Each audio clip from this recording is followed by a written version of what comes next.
Have you ever noticed how love is kind of addictive? And I don't mean in the sweet, romantico kind of way, although, yeah, that's part of it. I mean the kind of love that makes you check your phone 47 times in 1 hour, refresh your messages like a maniac, and suddenly your entire day depends on a single scene tick. If that's not addiction, I don't think know what is. Let's be honest. Love is probably the only drug we willingly chase that can make us feel like superheroes and total failures, all in 1 week. 1 minute, you're floating like you've just eaten a magic cake sprinkled with happiness dust. The next, you're spiraling into a pit of overthinking so deep, it deserves its own zip code. So why does this happen? Why does love have this hold over us that nothing else seems to? Well, for starters, our brain is sneaky. When we fall in love, it releases a cocktail of chemicals: dopamine, oxytocin, serotonin that literally light up the same pleasure centers as cocaine. That's right. Love and cocaine throw the same party in your brain, minus the jail time. Usually. And like any good party, once you've had a taste, you want more. Think about it. Remember that first crush in school? Or the first person you truly loved? The butterflies in your stomach, your palms getting sweaty just by seeing their name. That's your brain getting high. And the funny part, even when things go wrong, we chase it again.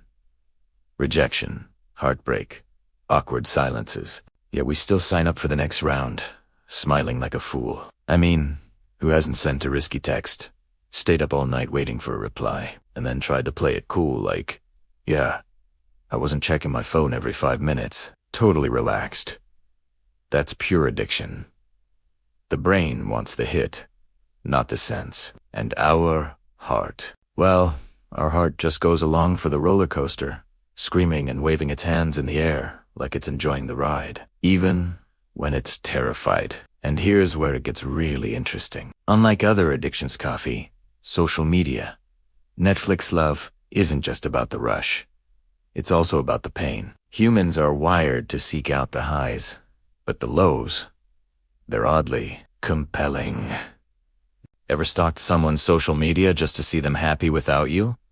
Yeah, we do that. It's painful, but we do it anyway. Because somewhere, deep down, our brain whispers, maybe next time, you'll get the high again. Let's not forget the romantic cliches we all fall into. You know, I can't live without you, or you complete me. Cute on paper, slightly terrifying in reality. That's the beauty of love addiction. It tricks us into believing we need someone else to feel whole. And sometimes we do, but mostly it just keeps us hooked. Like a really persuasive YouTube ad that you didn't ask for, but now can't stop watching. And yet, love addiction isn't all bad. It makes life feel electric. It gives us stories, laughter, those unforgettable moments when someone looks at you and suddenly everything else disappears. It makes us more vulnerable, more human, more alive. Even the heartbreaks, the awkward texts, the ex who accidentally likes your photo months later. Te sape, wasn't Tate, Tichuza. They remind us that yes, our hearts might be fragile, but they're also surprisingly resilient. Real-life example, think about your friend who's been in a toxic on-again, off-again relationship for years. Everyone around them screams, leave already. But do they? No. Because every time they break up, they feel the pain. Yep. But they also crave the thrill of, maybe this time it'll work out. That's addiction. That's love. And honestly, watching them sometimes makes you grateful for your own simpler heart, even if your love life is just a series of awkward texts and accidental swipes. Now, here's a funny truth. Love makes us act in ways we'd never imagine. Grown adults writing poetry on sticky notes, people singing in the rain, or at least trying to. And let us not even start on those grand romantic gestures that end up being more cringe than cute. Yet, we do it, because the high of love feels worth it to Van, when the low hits hard. And here, as the paradox, the very thing that makes love so intoxicating is also what can break us. The joy, the connection, the butterflies, they're all tied to vulnerability. But here's the kicker. The addiction doesn't, the make us weak. It makes us human. It reminds us that we're capable of feeling deeply, laughing harder, crying longer, and loving bigger than we thought possible. So, what's the takeaway? Should we run from love like it's a forbidden drug? Absolutely not. The truth is, love is messy, unpredictable, and yes, sometimes downright painful. But it's also magical, transformative, and addictive in the best ways possible. The key isn't to fight the addiction.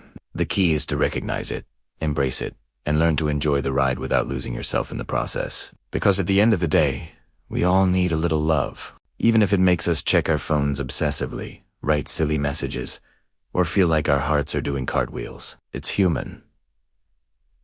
It's normal. And let's face it, life would be boring without a little addiction, especially the kind that comes with butterflies. So, the next time you find yourself stalking someone's profile at 2 a.m., or replaying that one message in your head 100 times, just smile. You're addicted. But hey, it's the best addiction there is. After all, love may be a drug, but it's the one we'll never get tired of chasing.